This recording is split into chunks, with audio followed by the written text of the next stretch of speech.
Idan wannan karan ka fara zuwa wannan tasha tamu, ka danna mana alamar subscribe sannan ka danna alamar ƙararrawa don samun sabbin fina-finanmu da zarar mun ɗora a wannan tasha tamu ta Hausa Film TV. Sanadin shiga halitta wata rai tana gwada shi, wani ciki ya girgari ba, wani ya faɗi kwai irin shi, wani kusa ya jarrabe shi da san wani wanda ba ya san shi. Kaso cikin zuciya hannu ban ga ya cire ba.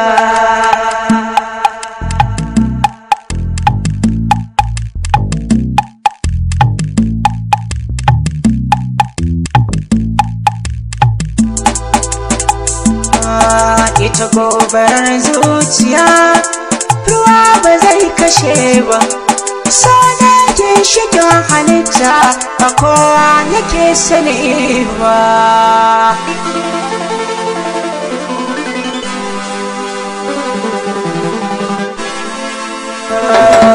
So mai kama da jarrabawa, wani yanzu za ya tsora gana cikin ta bai haiba, wace rayuwar masoya.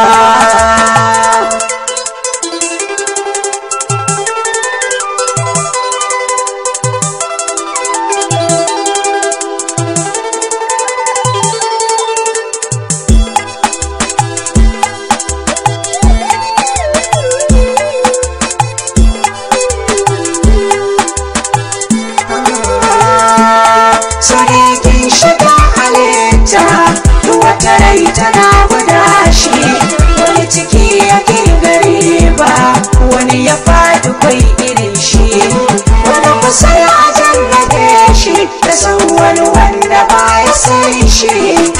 Kaso cikin zuciya hannu ban ga ya cire ba.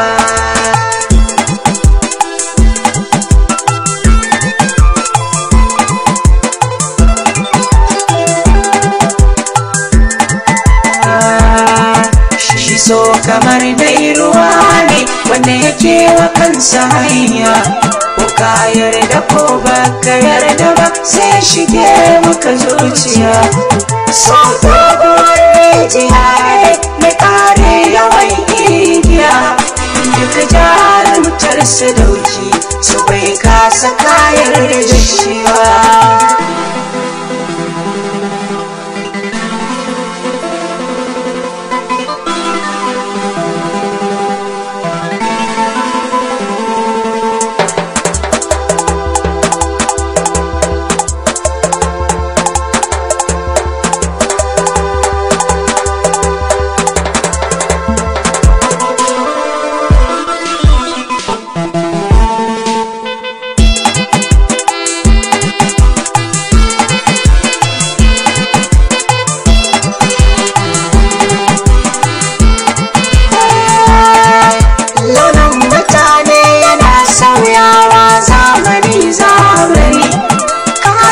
Sawa da kayan abinci har zuwa magani, shi soko bai sauyuwa, shi ne dai tun gaban tuntuni.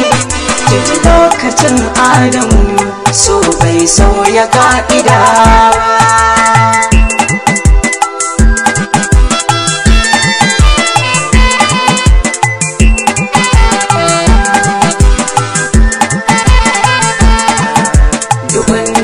Da mai son ka gefe ya kama da hanzi, kowace zuciya na aiki kurai ya daina motsi. Wutar akwai faso shi ya sanya zuciya cinzi, ko an kashe kowa sunanan ajali ba zai gane shi ba.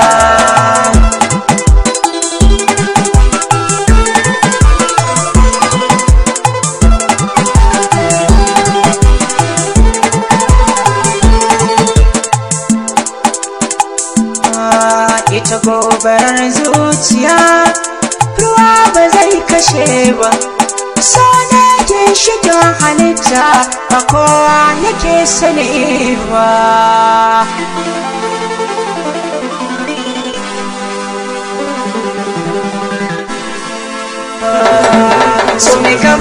jarrabawa. Wani yanzu za ya fara gar cikin ta bai haiba. Kuji rayuwar masoya